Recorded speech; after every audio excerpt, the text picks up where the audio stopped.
Nosaltres ara passem ja a l'última de les sessions d'aquest espai fòrum de l'International Mobility Congress 2022. Es tracta d'una sessió que es farà en castellà y en la cual se presentará el manifiesto de la logística urbana, que quiere ser una referencia para transformar el sector desde la colaboración y también desde la innovación. Esta presentación va a cargo de la alianza público-privada El Futuro de la Movilidad y tendrá el siguiente formato. Será también una mesa redonda. Voy llamando a los ponentes, pueden ir subiendo. Mira, será Ignasi Sayol, el presidente del Clúster Logístico de Cataluña, también Ana Fernández, que es manager de producto de movilidad en Iberdrola, Joan Viaplana, director de integraciones, proyectos y movilidad en Saba, y la persona que va a moderar esta mesa redonda es Luis Morales, que él es responsable de Relaciones Institucionales y Proyectos Públicos en el Futuro de la Movilidad. Así pues, todo vuestro, el debate, la mesa redonda. Hasta ahora. Muchísimas gracias por esta presentación tan amable. Aquí veis las personas que ya he presentado. Joan Viaplana, que me acompaña aquí a mi izquierda, y allí tenemos a Ana Fernández y a Ignasi Sayol. Venimos a presentar el manifiesto de la logística urbana. Si podemos pasar por favor a la primera slide. ¿Podemos pasar? Eso es. Esto lo hemos coorganizado entre CITET, que es el Centro de Innovación para la Tecnología del Transporte de Mercancías, el brazo, digamos, de innovación del Centro Español de Logística, entre ellos, y nosotros, la Alianza de Colaboración Público-Privada El Futuro de la Movilidad. Siguiente, por favor. Bien, estas son las personas que no... Esta ya la habíamos puesto al principio, perdón. La siguiente. Bien, las personas que están aquí con nosotros, los rostros que habéis visto antes en la slide anterior, es una representación de toda la amalgama de entidades públicas y privadas con las cuales hemos co-creado este manifiesto. Como veis, tenemos a representación del sector público, de la administración, tenemos asociaciones, un nutrido grupo de empresas e incluso startups que aportan la innovación, la frescura, las soluciones innovadoras, la disrupción, ¿no? Y las corporates nos ayudan a escalarlo, a tener más impacto, a llevar a esas soluciones más al mercado.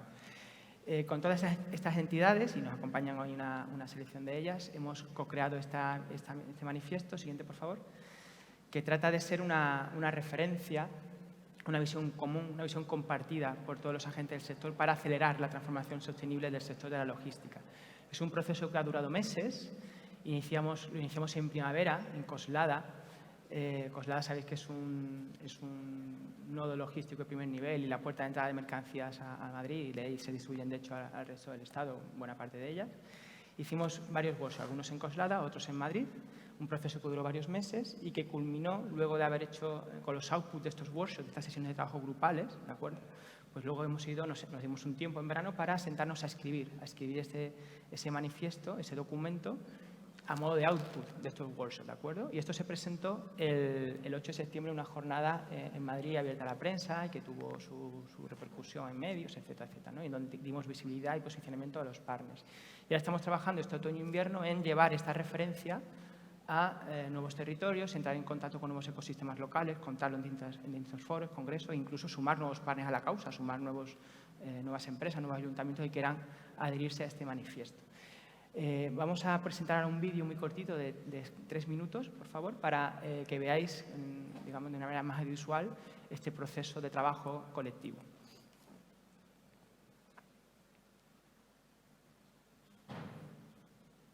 ¿Están cargando el vídeo?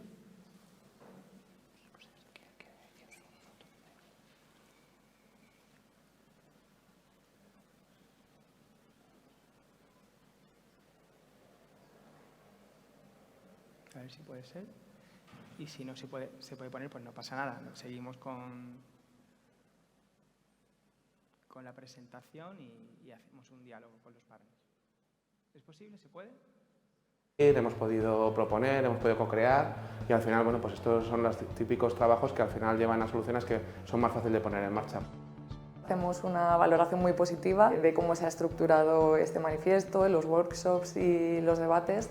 Nos ha parecido muy acertada tanto la duración como las como las temáticas. Y para mí, más que a mí, es más un Como grandes empresas con a entidades.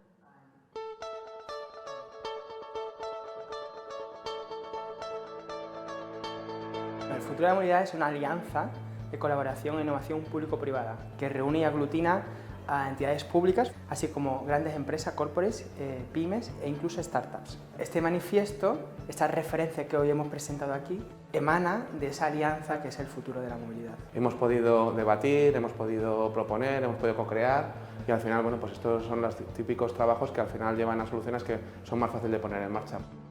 Hacemos una valoración muy positiva de cómo se ha estructurado este manifiesto, los workshops y los debates. Nos ha parecido muy acertada tanto la duración como las temáticas. Y para mí, más que una necesidad o un reto, para mí es más un mandato de algo que tenemos que conseguir hacer mejor de lo que lo estamos haciendo. Somos conscientes de que por nosotros solos seríamos incapaces, ¿no?, de encontrar soluciones a este mundo tan complejo. Entonces necesitamos la ayuda de otras administraciones y de la iniciativa privada, evidentemente.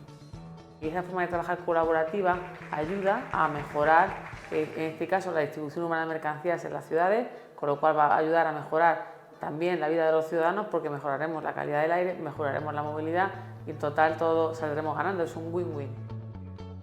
Yo creo que ha sido una oportunidad, además, para sentarnos con el sector público y de ver todos los elementos y sacar un poco los principales elementos y las principales conclusiones que nos engloban a todos. Entre los proyectos que queremos implementar es tener más colaboración público-privada con más ayuntamientos en España. Estamos ya trabajando con algunos y queremos extender lo que ya hemos hecho a muchos más y esperemos que gracias al manifiesto podamos llegar a ello. Vamos a hacer proyectos que transformen esta cadena de valor y este reparto de última milla para ir hacia un modelo mucho más eficiente, sostenible, bajo en emisiones y más, al final, también conveniente para los usuarios.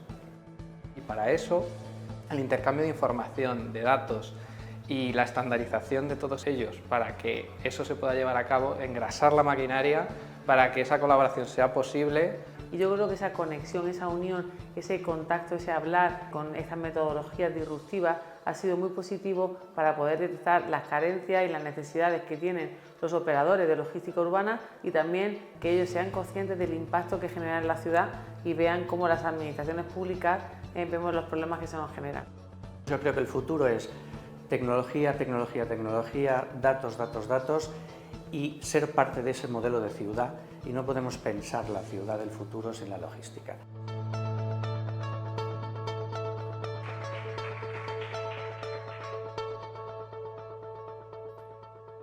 Muy bien, muchas gracias. Bueno, pues esto fue un poco, había hecho una idea de este proceso, ¿no?, de meses y ese trabajo colectivo que hemos hecho. Y este vídeo lo resume muy bien, ¿verdad?, la jornada que hicimos en septiembre. Continuamos con la presentación, por favor. Entonces, a resultas de este proceso surge este manifiesto, que lo podéis descargar de este enlace, de esta página web del Futuro de la Movilidad. No voy a entrar yo en detalles de este manifiesto porque no tenemos tiempo. Sencillamente os animo a que lo descarguéis y doy unas pinceladas y ya iniciamos el código con las personas que me acompañan. Siguiente slide, por favor. En este manifiesto se ahondan en estas 4 ideas claves. De hecho, solo los workshops que hicimos fueron 4 workshops.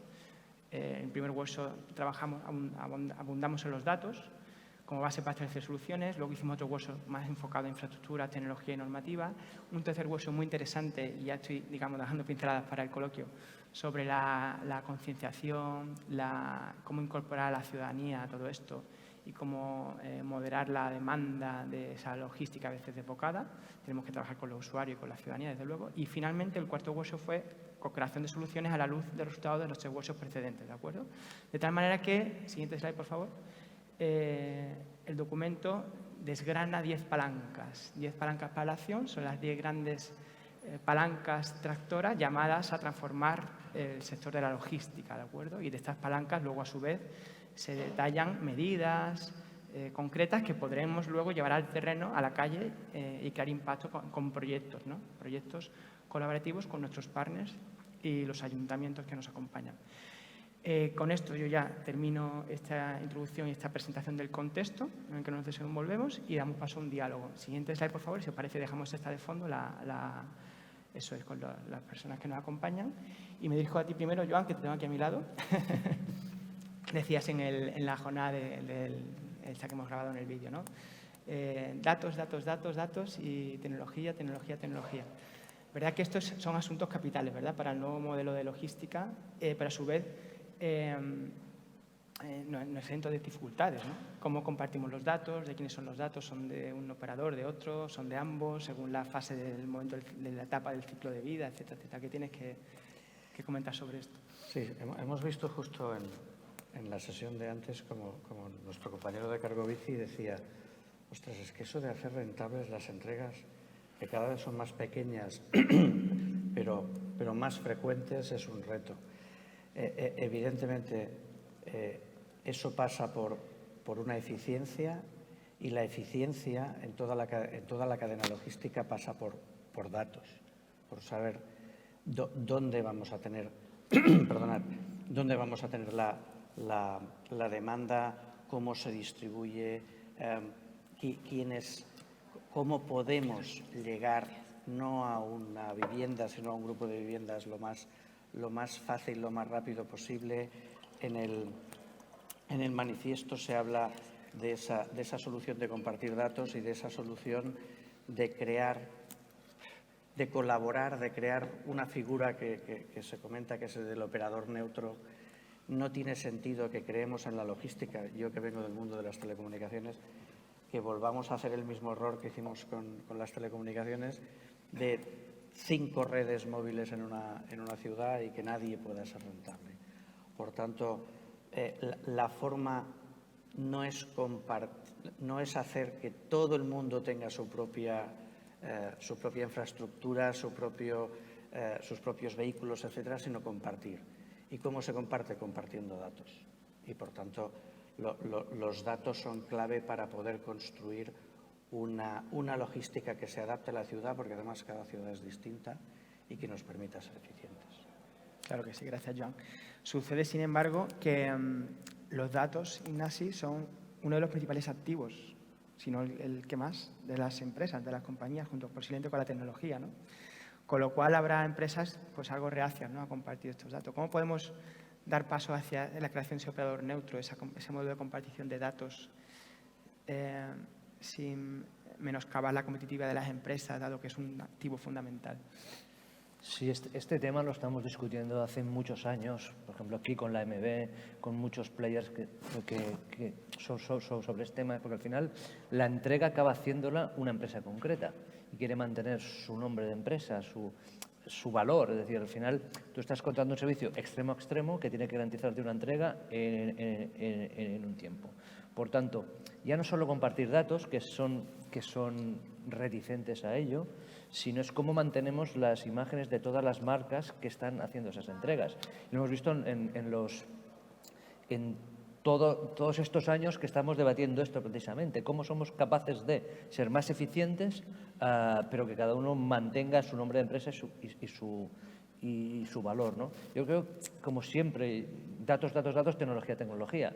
Yo creo que ahí, por ejemplo, herramientas, tecnologías como el blockchain van a jugar un papel importante ahí. Es decir, el poder validar que los diferentes pasos de la cadena se cumplen fehacientemente, o como mínimo hay constancia fehaciente de lo que ha pasado. Y eso puede empezar a dar tranquilidad a los diferentes players, a todas las empresas de paquetería que al final hacen eso, porque al final los procesos logísticos son una suma de empresas que dan el servicio. Nosotros desde el clúster, por ejemplo, hablamos de cadena de suministro.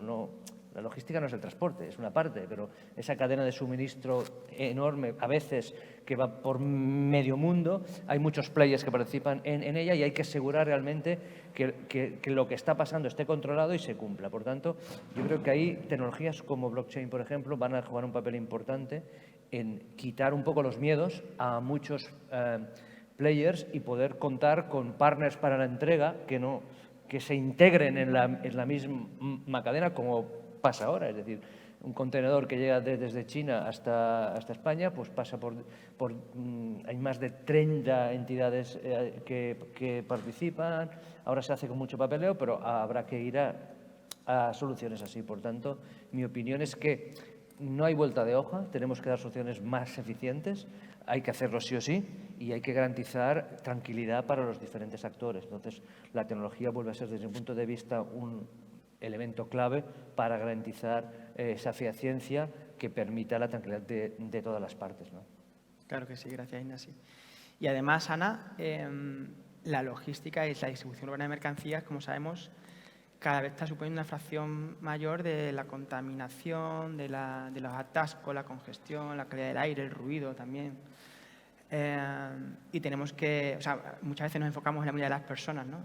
Movilidad sostenible, tenemos que apostar más por el transporte público, la movilidad no motorizada, la micromovilidad, etcétera. Pero como vemos, la mercancía también es muy importante y aquí, como sabemos, habrá que también avanzar en la electrificación y en meter renovables, ¿verdad? En el reparto y en la logística de última milla. Una empresa como Iberdrola que está avanzando en esta dirección. Sí, en este sentido nosotros creemos que una parte fundamental ahora mismo para este cambio tecnológico va a ser la creación de las zonas de bajas emisiones. Al final el reparto de última milla va a estar muy condicionado a este establecimiento de zonas de bajas emisiones que va a llevar inevitablemente a la electrificación de este tipo de transporte. Entonces creemos que al final es necesario que haya operadores neutros que digamos, impulsen y faciliten a los operadores logísticos esta transición, ¿no? No es algo que se pueda hacer de la noche a la mañana, requiere un tiempo y requiere sobre todo mucha ayuda por parte de las administraciones públicas. Al final nosotros nos estamos encontrando con que a la hora de implantar puntos de recarga en vía pública, uno de los principales problemas que tenemos son los permisos de las administraciones públicas, ya que al no haber una ventanilla única nos encontramos con que necesitamos permisos de diferentes administraciones a diferentes niveles que retrasan mucho la puesta en marcha de estos puntos de recarga. Entonces, por un lado, los ayuntamientos están estableciendo zonas de bajas emisiones, pero por otro lado no están facilitando esta implantación de puntos de recarga que lleven a la electrificación de las flotas. Entonces, aquí sí que pedimos bastante colaboración a la administración pública para que sea impulsor desde todos los ámbitos de esta descarbonización de las flotas. Esa colaboración. ¿Qué le pedirías concretamente a las administraciones? ¿Una ventanilla única quizás? Como citabas, sí, por ejemplo, una ventanilla ¿cómo podemos única? remover esos obstáculos, esa burocracia? Sí. Una ventanilla única sería precisamente uno de los puntos importantes que nos facilitarían mucho esta tarea. También poder, digamos, colaborar en la planificación de este despliegue de infraestructura de recarga, que no sea algo que hoy necesito un punto de recarga, entonces tengo que empezar los trámites para solicitar el punto de recarga, sino igual alguna forma de poder hacer esta planificación de forma previa o poder estructurar, digamos, este dimensionamiento de puntos de recarga a un corto o medio plazo. Muy bien. Sí, si me permites, aprovechando, hay un tema que ha comentado que es la zona de bajas emisiones. Nosotros la estamos trabajando mucho, porque Barcelona es quizás la ciudad que la tiene más grande, la Madrid es muy reducida. La estamos trabajando muchísimo con el ayuntamiento, porque claro, al final las bases que sentemos en la zona de bajas emisiones de Barcelona se van a aplicar a muchísimas ciudades, ya sabéis que más de 50.000 habitantes, ¿no? Y en este aspecto, y también se pone en el manifiesto, tenemos el tema de los autónomos, de las pequeñas empresas, ¿no? Entonces, lo que es muy importante, y estamos nosotros intentando introducir, digamos, una dura lucha ahí, ¿no?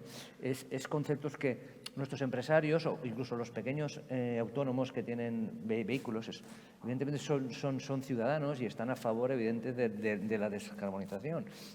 Pero hay que poner unas reglas claras que permitan, y ahí lo estamos planteando nosotros, es lo que llamamos la amortización del activo.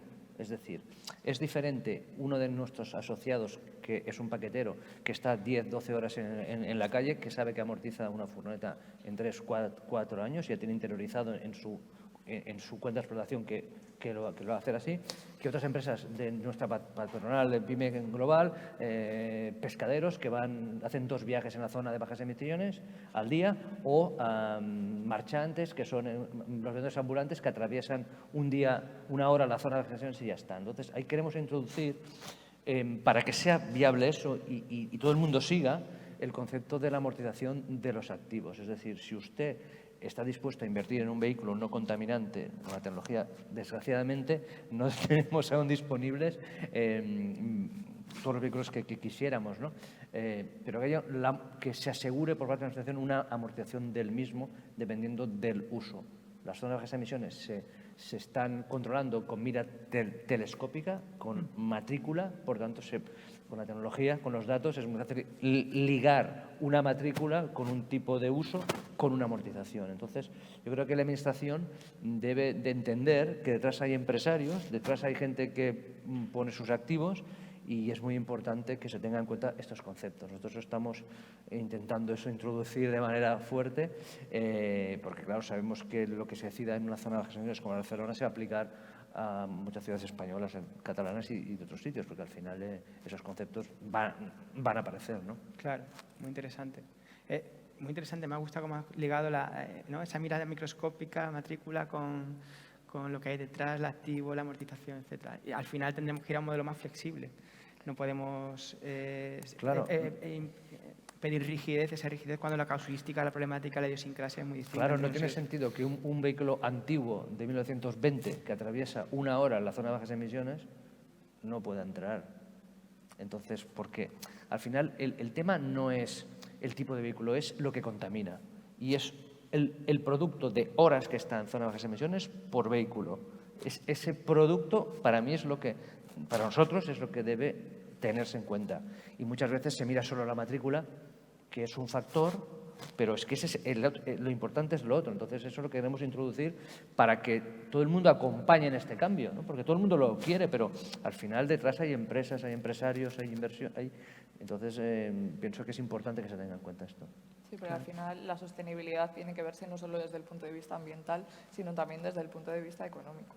Entonces, aquí yo creo que el principal problema de la logística es que todos los vehículos hacen el reparto a las mismas horas del día. Entonces, porque de otra manera sí que podría ser viable, por ejemplo, que entre varios autónomos compartieran un vehículo, de manera que no solo la descarbonización al final no es convertir los vehículos actuales en eléctricos, sino que haya menos vehículos en circulación. Eso realmente es la descarbonización y la sostenibilidad. Exacto. Entonces, una forma, digamos, de contribuir a esta descarbonización podría ser el que varios autónomos puedan compartir un vehículo. Pero eso ahora mismo, en general, no es viable porque circulan a las mismas horas del día todos. Claro. Entonces, tienes momentos del día en los que tienes todos los vehículos de reparto de mercancías circulando y el resto del día no. Recuerdo que eso, de hecho, lo contábamos en el manifiesto, ¿verdad? Flexibilizar los horarios de entrega para evitar estas horas puntas y que se pueda haber esa compartición de los automóviles, claro. Adelante, Joan. Si me permitís un apunto aquí y volviendo al manifiesto, eso también pasa porque todos queremos que nos traigan la mercancía a las mismas horas. Y, por tanto, al final, ¿por qué están los autónomos o los repartidores repartiendo todos a la misma hora? Porque todos queremos que nos lo traigan por la mañana y en una determinada franja o al mediodía. Y, por tanto, porque si no, es muy... yo sí os puedo dar algunos datos. A las horas del mediodía, el ratio de entregas fallidas, de entregas que no encuentran a la persona en casa, aumenta muchísimo, se dobla.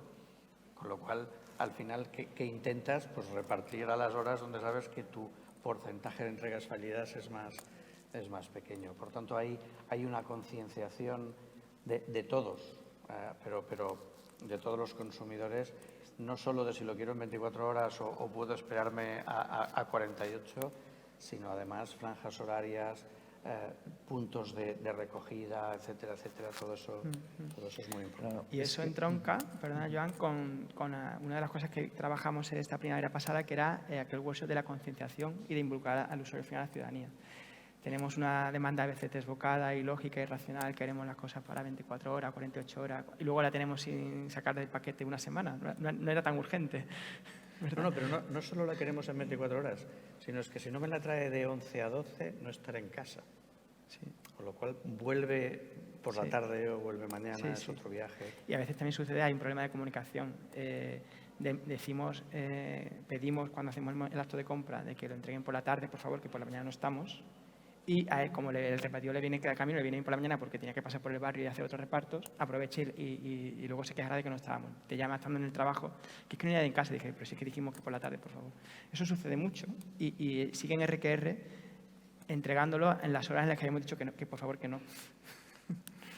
Lo que pasa es que esto al final la solución del problema del last mile no lo va a solucionar una sola tecnología, es una pléyade de tecnologías diferentes, desde y una gradación de precios diferente, que eso vendrá, es decir, yo lo quiero entregar de 11 a 12, pues vas a tener de 11 a 12, vas a tener que pagar un precio para ello. Si tú puedes ser más flexible, pues tendrás tu locker. Nosotros en el clúster tenemos gente que fabrica lockers, gente que entrega en last mile, gente que, bueno, hay empresas como las suyas, Giver, que tiene otro modelo de entrega, pero al final no solo una va a solucionar el problema, es decir, es un problema que además crece. No sé si soy yo. No sé. Creo que no. Es un problema que crece y que hay que solucionarlo con diferentes tecnologías. Y lo que es cierto es que o hay una colaboración público-privada para ponernos de acuerdo, dejando espacios para poner diferentes elementos que hacen falta y que va a ser esa la solución. Va a venir de ese conjunto de tecnologías disponibles para dar esa solución. Porque ¿Es el mío? No sé. Pues no sé. Decía eso, que al final va a venir de eso, porque al final concienciar a las personas es complicado, ¿no? O sea, la única... O sea, yo me fijo en el tema de los... Eso ha salido mucho, ¿no? Hay que concienciar, pero bueno, es como los accidentes, ¿no? Hasta que no se tuvo las dos...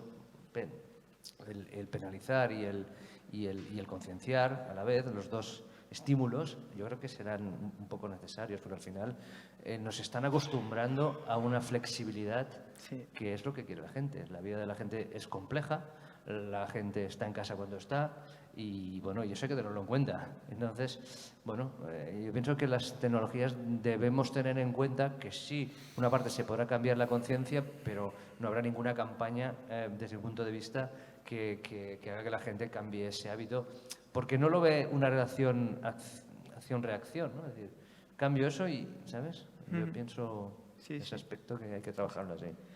Muy bien, y además de estas palancas, de esto que está recogido en el manifiesto, luego emanan medidas, actuaciones, y estamos haciendo proyectos concretos, ¿verdad? Proyectos que estamos haciendo con nuestros partners pues son microhubs logísticos, hubs multimodales, reconvertir, ¿verdad, Joan?